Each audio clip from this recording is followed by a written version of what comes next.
Hello and welcome back to another video.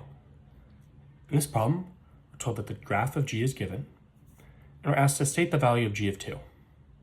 So to do this, we have to find an x value of 2 and see where that corresponds on the function.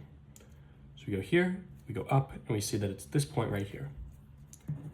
And the y value of this point is 3. So g of 2 is 3. Next we're asked why is g 1 to 1?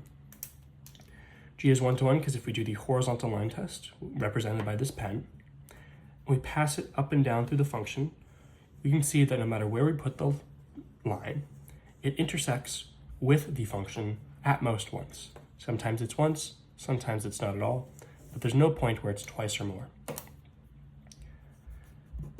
Passes the horizontal line test, which means that any input, x, has a unique output.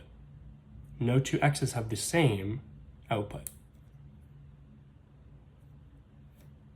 Estimate the value of the inverse of 2.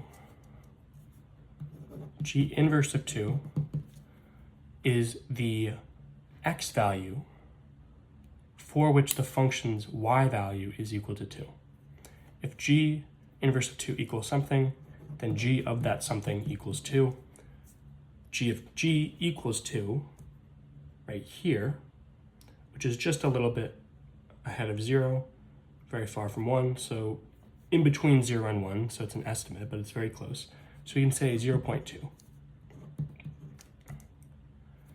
Just to estimate the domain of G inverse.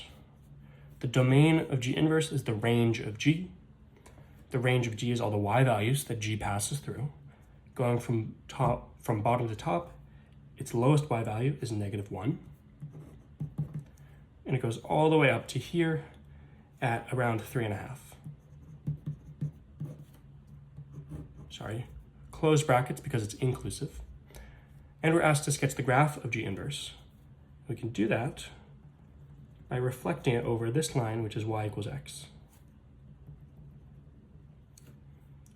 And we can see here